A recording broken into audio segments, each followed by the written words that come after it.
మనస్సు దేనికి సంతోషిస్తుందో అది సు. ఖ అంటే ఆకాశం, అందుకే ఖగ అంటే గ అంటే కదలడం, ఖగ అంటే ఆకాశమునందు కదిలేది పక్షి. ఖ ఆకాశం, సు ఖ ఆకాశం బాగుంది అనిపిస్తే బాగుంది, ఖ అలాగే ఉంది, దానిలో మార్పు లేదు, నీలో మార్పు. ముందు సు పెడితే నీకు బాగుంది, నీకు బాగులేదు దుఃఖ.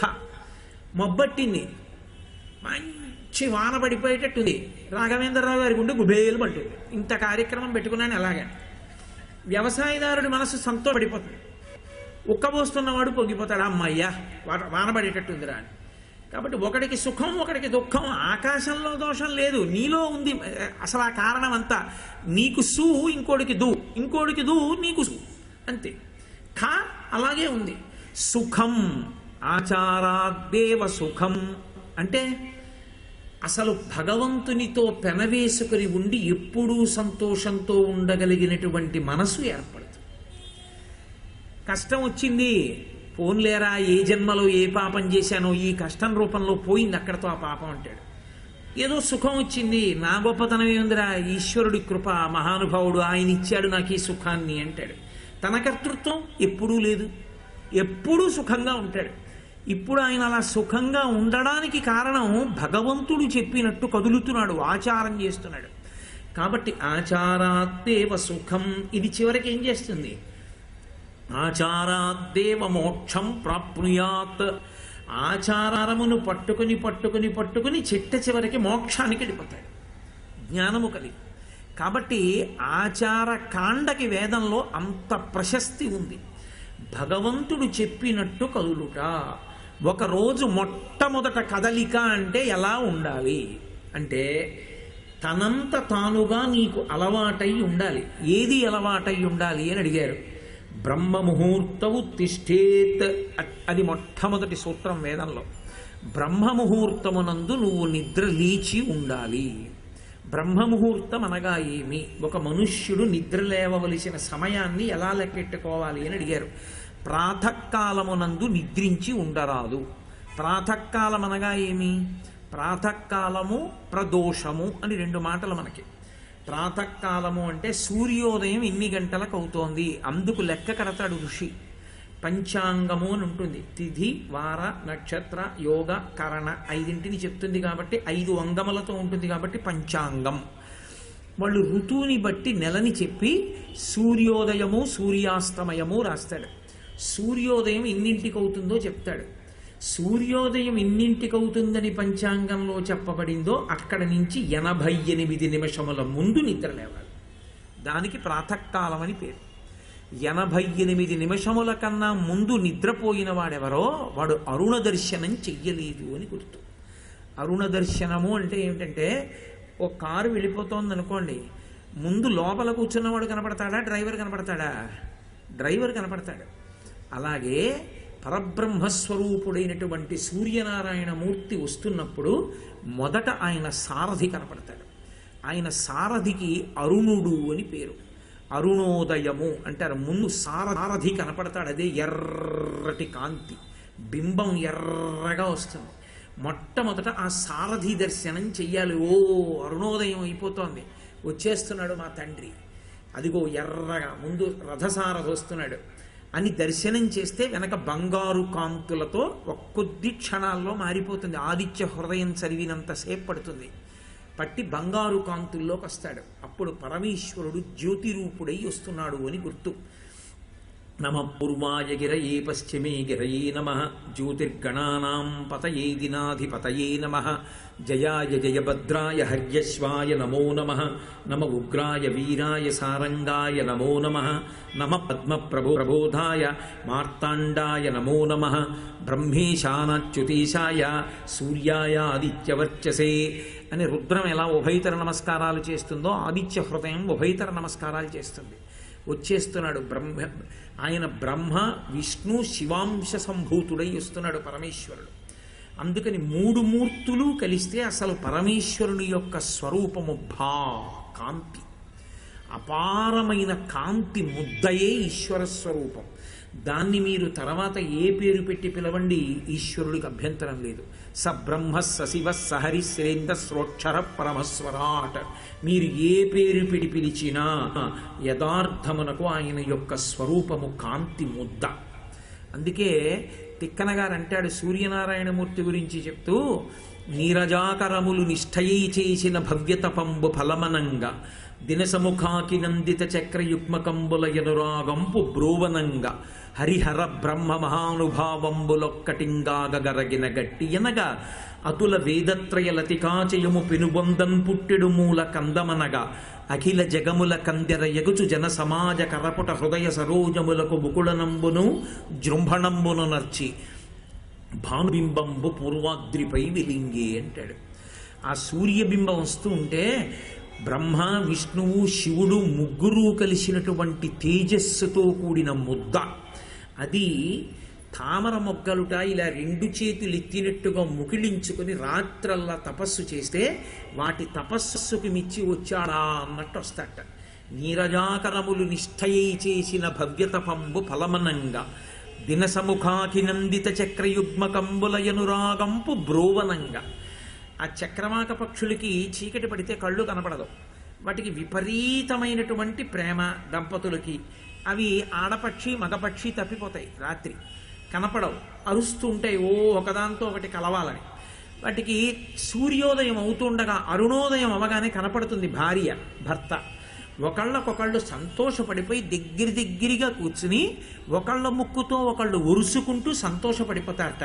రాత్రల్లా భార్య కనపడలేదని భర్త, భర్త కనపడలేదని భార్య, చక్రవాక పక్షుల జంటలు మహానుభావా నువ్వు ఉదయించవయ్యా, మా దంపతులకు ఒకళ్ళం కనపడతామని ప్రార్థన చేస్తే వచ్చాడా అన్నట్టుగా వచ్చేట.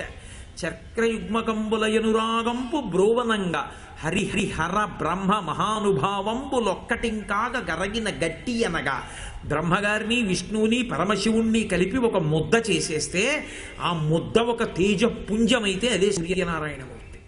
కాబట్టి కరగిన గట్టి అనగా అతుల వేదత్రయ లతికాచయము పెనుబొందన్ పుట్టెడు మూలకందమనగా. ఒక కందని తీసుకెళ్లి మట్టిలో పాతితే 3 వేపుల నుంచి 3 తీగలు పుట్టినట్టు వేదములనబడేటటువంటి తీగలు ఏ పరబ్రహ్మము నుండి పుట్టాయో ఆ పరబ్రహ్మమనేటటువంటి ముద్ద చూడాలంటే నువ్వు సూర్యనారాయణమూర్తిని చూడాలి. కాబట్టి అతుల వేదత్రయ లతికాచయము పెనుబొందన్ పుట్టెడు మూల కందమనగా అఖిల జగముల కందెరయగుచు సమస్త ప్రపంచం యొక్క కళ్ళు తెరుచుకునేటట్టు చేస్తూ జన సమాజ కరపుట హృదయ సరోజములకు ముకుళనంబును జృంభణంబును నచ్చి. హృదయం అనేటటువంటి పద్మం విచ్చుకుంటుంది, చేతులు అనబడేటటువంటి సరోజములు ముడుచుకుంటాయి. ఆయన్ని చూడగానే ఇలా నమస్కారం చేస్తాం, హృదయ పద్మాలు ఇలా విచ్చుకుంటాయి. కాబట్టి ముకుళనంబును జృంభణంబును నచ్చి భానుబింబంబు పూర్వాద్రిపై వెలింగే. ఈ కంటితో చూడడానికి వీలైనటువంటి ఏకైక పరబ్రహ్మస్వరూపము ప్రాతకాలమునందు మాత్రమే మీరు చూడగలరు.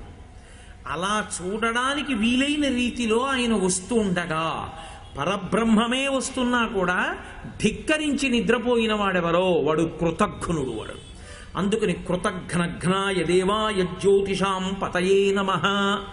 గురువుగారు వస్తూ ఉంటే శిష్యులకి పాఠం చెప్పడానికి గురువుగారు వస్తున్నారు. గురువుగారు వచ్చేటప్పటికి శిష్యుడు ఎలా ఉండాలి? అప్పటికి లేవడం, స్నానం అయిపోవడం, సంధ్యావందనం అయిపోయి గురువుగారు పాఠం చెప్పడానికి వస్తారని చెప్పి శ్రద్ధతో కూర్చున్న శిష్యుడు ఎలా ఉంటాడో, గురువుగారిని చూడగానే శిష్యుడు ఎలా లేచి నిలబడతాడో, ఎలా నమస్కారం చేస్తాడో, అలా పరబ్రహ్మము నీ మాంసనేత్రము చేత చూడడానికి వీలైన రీతిలో ఉదయిస్తుండగా నువ్వు స్వాగతం చెప్పడానికి వీలైన రీతిలో సిద్ధం కాకుండా ఇంకా నిద్రపోతుంటే కృతఘ్నుడవు. కృతఘ్నుణ్ణి శిక్షిస్తానన్నాడు. బ్రహ్మ ముహూర్తముత్తిష్ఠేత్. అలా లేస్తే ఏమవుతుంది? 88 నిమిషాలకి ముందరే నిద్ర లేస్తే, నిద్ర లేచి అలా కూర్చుని పేపర్ చదువుకోమని కాదు, టీవీ పెట్టుకోమని కాదు, అంతకు ముందు లేచి కాలకృత్యములను తీర్చుకుని స్నానాది కార్యాలని పూర్తి చేసి నువ్వు సంధ్యావందనం చేసుకుని అర్ఘ్యం ఇచ్చేసి గాయత్రీ మహామంత్ర జపం చేస్తున్నవాడవై ఉండాలి. అలా ఉంటే నువ్వు భగవంతుడికి స్వాగతం పలుకుతున్నవాడివి అని గుర్తు. కాబట్టి అలా ఉండడం చేత పరమేశ్వరుడు ఏమిస్తాడని అడిగాడు. ఆయన ప్రసన్నుడవుతాడు. వీడు రాని చెప్పినట్టు బతుకుతున్నాడు కాబట్టి వీడు కొంతకాలం ఉండడానికి అర్హుడు అంటాడు. కాబట్టి ఆయు ప్రమాణం రక్షేత్, దాని వలన ఆయన యొక్క ఆయువు రక్షింపబడుతుంది. రక్షాత్ ఆయు, ఆయన దాని చేత ఆయువుని రక్ష చేస్తాడు. అంటే దీర్ఘవ్యాధులకు గురి కాకుండా సంతోషంగా ఆరోగ్యంతో తిరగగలుగుతాడు భూమి మీద. అందుకే ఆరోగ్యం భాస్కరాది చేత్ అనడానికి కారణం అదే. తన ఆయువుని రక్షించుకోవడానికి, తాను ఆరోగ్యంగా తిరగడానికి మొదట చెయ్యవలసినది ఏది అంటే సూర్యబింబము ఉదయించడానికి 88 నిమిషముల పూర్వం నిద్ర లేవాలి. సూర్యబింబం అన్ని వేళలా ఒక కాలానికి ఉదయించదు. హేమంత ఋతువులో చాలా ఆలస్యంగా సూర్యోదయం అవుతుంది. ఒక్కొక్కసారి 6:35, 6:40 కూడా సూర్యోదయం ఉంటుంది. అంటే దానికి 88 నిమిషాల ముందు లేస్తే చాలు. వసంత ఋతువులో అలా కాదు, చాలా తొందరగా సూర్యోదయం అవుతుంది. కాబట్టి దానికన్నా చాలా తొందరగా నిద్ర లేవలసి ఉంటుంది. ఋతువుని పంచాంగంలో రాయగానే మొదటి తిథి దగ్గరే సూర్యోదయం రాస్తారు. అందుకే ఋతువు మారింది, సూర్యోదయం మారుతోంది. సూర్యోదయం మారుతోంది, నువ్వు నిద్ర లేచే వేళ సవరించుకోమని గుర్తు. కాబట్టి ప్రాతకాలం 88 నిమిషముల ముందు లేవాలి. అది పరమయోగ్యమైన కాలము. తన ఆయువుని తాను రక్షించుకోవడానికి, ఈశ్వర కృపని పొందడానికి పరమయోగ్యమైన కాలము బ్రహ్మముహూర్త కాలము. మళ్ళీ అంత శక్తివంతమైనది ప్రదోషకాలము. దోషం అంటే చీకటి, ప్రదోషం అంటే చీకటి పడడానికి ముందున్న కాలం. ఉత్తర సంధ్య, ఉత్తర సంధ్య కూడా అంత శక్తివంతం. ఏ కారణం చేతనైనా రాత్రి బాగా బడలిపోయి ఉంటే, ఎప్పుడైనా ఒక్కసారి సూర్యోదయ సమయమునందు నిద్రపోతున్నా దోషాన్ని మన్నిస్తారు. అందుకే ప్రాయశ్చిత్తార్ఘ్యపూర్వక సంధ్యావందనం గరిష్యే అని అనుమతించారు. పడమట సంధ్య వేళలో నిద్రపోవడానికి వీల్లేదు. నాకు బాగా గుర్తు, నాకు చిన్నప్పుడు టైఫాయిడ్ వస్తే పడుకునుంటే మా అమ్మ ప్రదోష వేళ అవుతోందిరా, ఒక్క పావు గంట కుర్చీలో కూర్చోని బలవంతంగా లేపి కూర్చోబెడితే నాకు చాలా బడలికగా ఉండే. ఏమిటి ఈవిడ ఇప్పుడు కూర్చోమంటుంది, ఈ పావు గంటను కూర్చోలేకపోతున్నాను అనిపిస్తే ఒక్క 10 నిమిషాలు తాళ్ళు, 10 నిమిషాలు ఉండు, 10 నిమిషాలు ఉండి పడుకో, 10 నిమిషాలు ఉండి పడుకో. పడుకోకూడదు, అలా పడుకోకూడదు అనేది మా అమ్మ. మహాతల్లి ఆ రోజుల్లో ఎందుకు నేర్పిందో అర్థమవుతుంటుంది ఇప్పుడు. కాబట్టి ప్రదోషం, చీకటి పడడానికి ముందున్నటువంటి ఉత్తర సంధ్యాకాలమునందు సూర్యాస్తమయం అవుతుంటుంది. మళ్ళీ అది పరమ పవిత్రమైన కాలము. ఆ కాలమునందు వృషీశ్వరయానంబున సంచరించుటది అభావ్యంబయ్యే. పరమశివుడు వృషభవాహనం మీద తిరుగుతాడు. ఆయన తిరుగుతుంటే దితితో కశ్యపుడు చెప్తాడు, ఆయనకేమి రాగద్వేషాలుండవు. వృషద్విచిత్రతల్పయోర్ భుజంగముక్తికశ్రయో గరిష్టరత్నలుష్టయో సుహృద్విపక్షపక్షయో తృణారవింద చక్షుషో ప్రజామహీ మహేంద్రయో సమప్రవర్తయన్మన కదాచదాచి బంభయే. ఏ ద్వంద్వములు లేకుండా ధర్మాన్ని పట్టుకున్న వాణ్ణి మాత్రమే రక్షిస్తాడు ఆయన. కాబట్టి వృషీశ్వరయానంబున సంచరించుటది అభావ్యంబయ్యే. ఎలా ధర్మమున్ వీడగన్. పరమశివుడు తిరిగే సమయం అమ్మా. ఇప్పుడు మనం అధర్మం ఆచరించకూడదు, భగవన్నామస్మరణతో గడపాలంటాడు. అంత శక్తివంతము ప్రదోషవేళ. ప్రదోషవేళలో పరమ పవిత్రమైనటువంటి ఏ వస్తువు పటా కూడా అమంగళకరంగా ప్రవర్తించకూడదు, చూడకూడదు. మంగళసూత్రాలు ఉంటాయి. ఏ కారణం చేత మంగళసూత్రాన్ని కించపరచేది, చిన్నపుచేది, దానికి గౌరవం మాసిపోయేటటువంటివి చూడడం, మాట్లాడుకోవడం ఎప్పుడూ చేయకూడదు. దేశంలో కలిపురుష ప్రవేశం ఎక్కువైపోయిందని గుర్తు ఏమిటంటే, ఏది పెట్టండి సాయంకాలం అయ్యేటప్పటికే మెడలలో మంగళసూత్రాలు లాగేసేటటువంటి సన్నివేశాలతో కూడుకున్న సీరియల్సే ప్రసారం అవుతుంటాయి. అవే కోట్ల మంది చూస్తుంటారు. ఎక్కడ నిలబడుతుంది ధర్మం? కాబట్టి ఎక్కడ ధర్మం ఉంటుంది అంటే కాలము దేశము ముడిపడడంలో ఉంటుంది. అందుకని ప్రాతకాలమునందు నిద్ర లేవాలి. ప్రాతకాలమునందు నిద్ర లేచాడు, 88 నిమిషముల ముందు నిద్ర లేచాడు, బాగుంది. నిద్ర లేవడం ఒక్కటే ప్రయోజనం కాదు. నేను మీతో మనవి చేశా, 2 కాళ్ళ మీద నడుస్తుంది అని. ఒక రోజు అంటే రాత్రి పగలు. రాత్రి బాగా నిద్రపోకపోతే పగటి పూట ఆకలియ్యదు, పగటి పూట కడుపు నిండా తినకపోతే రాత్రి కనురెప్పబడదు. అందుకే కడుపు ఖాళీగా ఉందండి రాత్రి నిద్ర పట్టలేదంటాడు. రాత్రి నిద్ర పట్టని వాడికి రాత్రి నిద్ర పట్టలేదంటే అరగలేదంటాడు పగల అన్నం తిండ. రాత్రి పగలు రెండు సమతౌల్యము కలిగినటువంటివి. అందుకే శివశ్చ హృదయం విష్ణోశ్చ హృదయం శివ అంటారు. రాత్రి స్వరూపమంతా పరమశివుడు, పగటి స్వరూపమంతా శ్రీ మహావిష్ణువు. శ్రీ మహావిష్ణువు యొక్క ఉద్దీపనమైనటువంటి కాలమని గుర్తు ఏమిటంటే ఇంద్రియములు పనిచేస్తుంటాయి. ఇంద్రియములు పనిచేశాయి అంటే విష్ణువు అధిపతి అయి నడిపిస్తూ ఉంటాడు ఆయన. అందుకే ఏకాదశి తిథి అంటారు. ఏకాదశి అంటే 11 అని. 5 జ్ఞానేంద్రియములు, 5 కర్మేంద్రియములు, 11వదైన మనస్సు, 11ంటిని కూడా అధోక్షజుడు అంటే ఇంద్రియములకు అధిష్టానమైనటువంటి శ్రీ మహావిష్ణువు యొక్క పరం చేసి ఉపవాసం చేసి విష్ణు స్మరణతో గడిపినటువంటి తిథి ఏకాదశి. ద్వాదశి హరివాసరం. మళ్ళీ అక్కడ ధర్మం మారి వెంటనే ఉపవాసాన్ని విరమణం చేస్తాడు. ఇంద్రియములకన్నిటికీ కూడా అధిపతి అయి నడిపించేటటువంటి గొప్ప స్వరూపం శ్రీ మహావిష్ణు స్వరూపం. నిద్ర లేచాడు అన్న మాటకు అర్థం ఏమిటంటే ఆత్మ నుండి మనసు విడిపడింది, మనసులోంచి ఇంద్రియాలు బయటికి వచ్చాయి. ఇంద్రియాలు బయటికి రాగానే కన్ను విప్పడానికి వీల్లేదు. తెలివొచ్చింది అని తెలుస్తుంది. నేను నిద్రలోంచి మేల్కొన్నాను అనుకుంటాడు. మేల్కొన్నాను అనగానే మనసుకి తర్ఫీదు ఇవ్వమని చెప్పింది వేదం. మనసులో నుండి రావలసినటువంటి మొట్టమొదటి ఆదేశం ఏమి అంటే ఇవాళ ఏం చేద్దామని ఎగిరి దూకకూడదు. మంచం మించి మంచం మీద ఉండగానే కన్నురెప్ప విప్పక ముందు మనసు ఇవ్వవలసిన మొట్టమొదటి ఆదేశం ఏమిటంటే నిద్ర మేల్కొంది ఈ శరీరం. కాబట్టి ఇంద్రియములు పనిచేయడం మొదలుపెట్టాయి. ఇప్పుడు ఈ ఇంద్రియములన్నీ శ్రీ మహావిష్ణువు యొక్క శక్తితో ఆయన ఎలా చెప్పారో అలాగే పని చెయ్యడం మొదలు పెట్టాలి.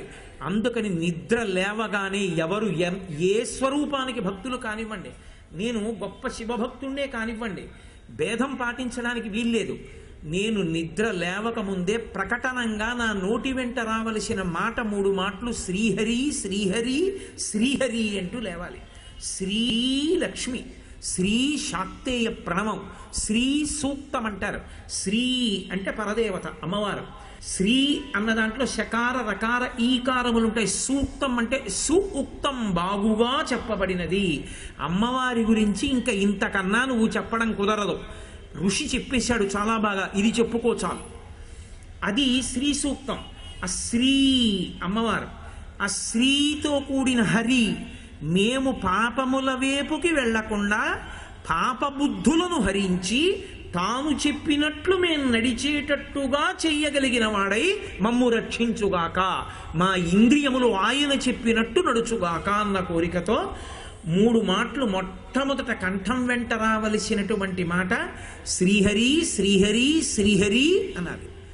ఆ తర్వాత తన కులదైవం ఎవరుంటారో ఆ కులదైవం యొక్క మూర్తి ఎటుండుందో అటువైపుకి తల తిప్పి కనురెప్ప విప్పాలి తప్ప ఎటు పడితే అటు పడుకుని కనురెప్ప విప్పకూడదు. నాకు తెలివి వచ్చింది అనగానే నేను ఇప్పుడు నెల్లూరులో ఉన్నాను.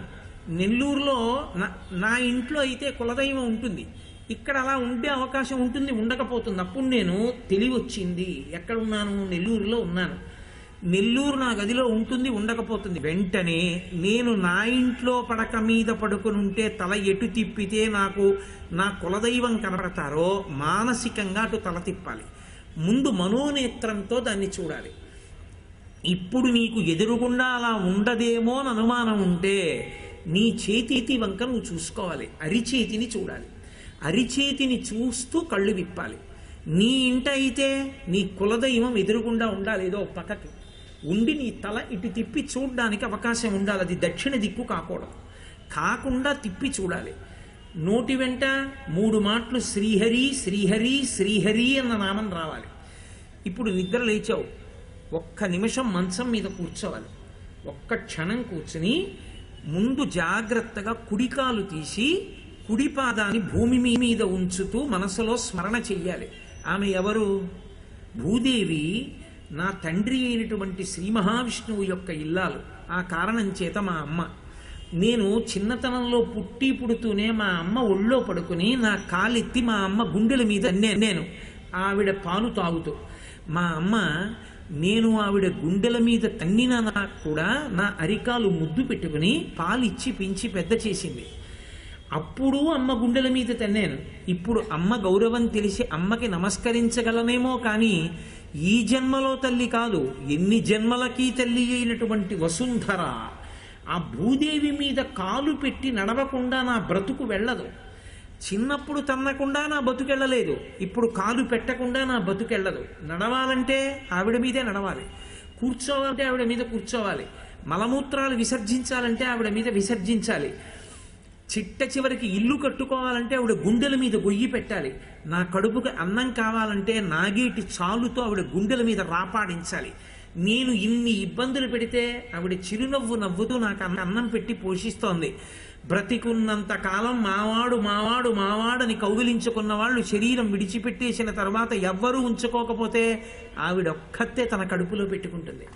అటువంటి అమ్మ, నేను అమ్మా నాకు బతుకు లేక తప్పక నా స్వామి అయినటువంటి శ్రీ మహావిష్ణువు ఇల్లాలివి, నా తల్లివి, అమ్మా నిన్ను కాలు పెట్టి తొక్కుతూ లేస్తున్నాను, నా ఈ అపరాధాన్ని మన్నించు, మళ్ళీ నిద్రపోయే వరకు ఇలాగే తొక్కుతాను, అమ్మా నాకు బ్రతుకు లేదు, దిక్కు లేదు, ఇంతకన్నా అవకాశం లేదు అని సముద్రవసనేదేవి పర్వతస్థన మండలే విష్ణుపత్ని నమస్తుభ్యం పాదాహతిం క్షమస్వమే, అమ్మా నన్ను మన్నించమ్మా అని నమస్కారం చెయ్యాలి.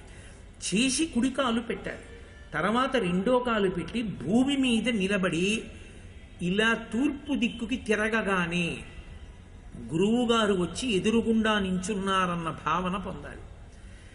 గురువుగారి పాదములు ఎప్పుడూ జ్ఞాపకంలో ఉండాలి. గురువుగారి పాదం మీద పుట్టుమచ్చ, ఆయన పాదాల పిక్కలు ఎలా ఉంటాయో కూడా గుర్తుండాలి. గురువుగారు ఎదురుగుండా ఉన్నారు అన్న భావనతో నేల మీద పడిపోవాలి. పడిపోయి ఒక స్వర్ణ దండం ఎలా పడిపోతుందో అలా పడి ప్రణిపాతం చెయ్యాలి. ప్రణిపాతం చేసి నమస్కరించి ఒక్క 5 నిమిషాలు కూర్చోవాలి. కూర్చుని ప్రాణాయామం చెయ్యాలి.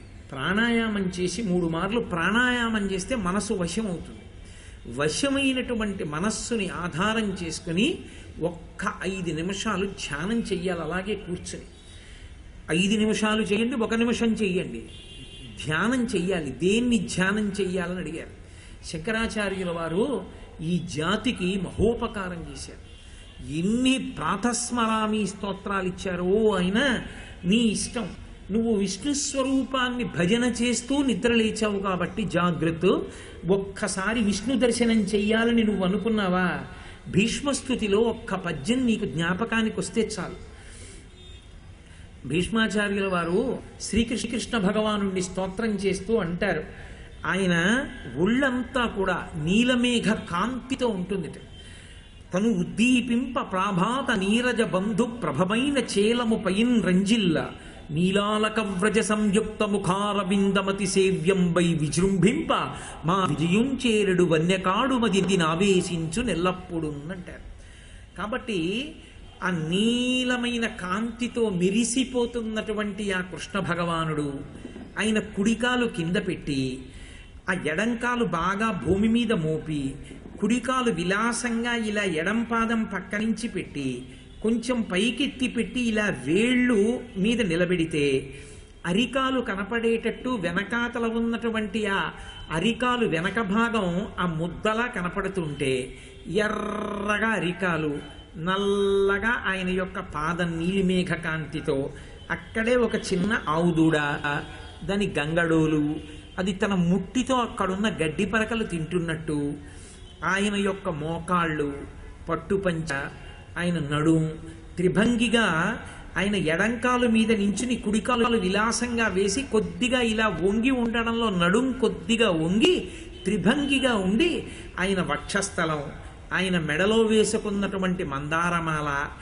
ఆయన యొక్క చిన్న గడ్డం, ఎర్రటి పెదవులు, 2 చేతులు ఒకదానికొకటి అభిముఖంగా వస్తూ ఈ వేళ్ళు ఇలా వస్తే ఈ వేళ్ళు ఇలా వచ్చి పట్టుకున్న వేణువు, ఆయన పెదవుల దగ్గర పెట్టుకున్న వేణువు, ఆ వేళ్ళు కదులుతూ ఇలా ఆ వేణువు యొక్క రంధ్రాల్ని మూసి వదులుతున్నట్టు ఆయన వేణురవం, యమునా నది చుట్టూ ఆవుదూడలు, ఆవులు, గోపకాంతలు, ఆయన యొక్క విశాలమైనటువంటి లలాట భాగం, దాని మీద పెట్టుకున్న కస్తూరి తిలకం, ఆయన నాసాగ్రం, ఆ ముక్కు చివర ఉన్న ముత్యం, ఆయన కపోలములు, బుగ్గలు, ఆయన చెవులకు పెట్టుకున్నటువంటి కుండలములు, అరుణావర్షం కురిపిస్తున్నటువంటి ఆ కన్నులు, ఆ కన్నులలోంచి మన్ని ప్రేమగా చూసినట్లు ఆ కిరీటం, ఒక్కసారి ఆపాదమస్తకం దర్శనం చేసి ధ్యానంలో నువ్వు లేవచ్చు. మనసంతా బ్రహ్మముహూర్తం కాబట్టి పరమేశ్వరమయమైపోయి సత్వగుణ ప్రధానం అవుతుంది. శాంతి, ఆరోగ్యకారకం. లేదు, శంక భగవత్పాదులు చెప్పినట్టు ప్రాతర్నమామి పరమేశ్వర పాద పద్మం పద్మోద్భవామర మునీంద్ర మనోనివాసం పద్మాక్షనేత్ర సరసీరుహ పూజనీయం. పచ్చటి పట్టుబట్ట కట్టుకుని సింహాసనంలో కూర్చుంటే తెల్లగా మెరిసిపోతూ అప్రాకృత శరీరం తం అతిమన్మథరూపిణం ఘృతరీతి ఘనీభూతం సచ్చిదానంద విగ్రహం అంటుంది లింగపురాణం. రాశీభూతమై పేరుకున్న నెయ్యి ఎలా ఉంటుందో అలా తెల్లటి పరమశివుడు, తెల్లటి పాదాలు, పాదాలకి అలదిన గంధం, చుట్టూ పెట్టిన పారాణి, ఆ పాదముల మీద పూజ చెయ్యబడినటువంటి తెల్లటి మల్లెపూలు, ఆ పక్కనే నా తల్లి, ఆవిడ పచ్చటి పట్టుపుట్టం, ఎర్రటి పాదాలు, పసుపు, పారాణి, బొటనవేలు విడిచిపెట్టి పక్కన ఉన్న 2 వేళ్లకి పెట్టుకున్న బంగారు మట్టెలు, ఆ పారాణి పాదాల మీద పూజ చేయబడిన సన్నజాజి పూలు, ఆ పాదముల జంట మీద ఇలా తల ఉంచి తల పెడితే ఆ పుష్పవాసన, లత్తుక వాసన, గంధం వాసన, పసుపు వాసన ఇవన్నీ పీలుస్తూ 1-2-3 నిమిషాలు ఆ ఆనందాన్ని అనుభవించి మీరు ప్రశాంతంగా లేచి నిలబడ్డారనుకోండి. 88 నిమిషాల ముందు లేవడం దీనికోసం లేవమన్నారు. శ్రీ ఉమామహేశ్వర పరబ్రహ్మార్పణమస్తు. స్వస్తి.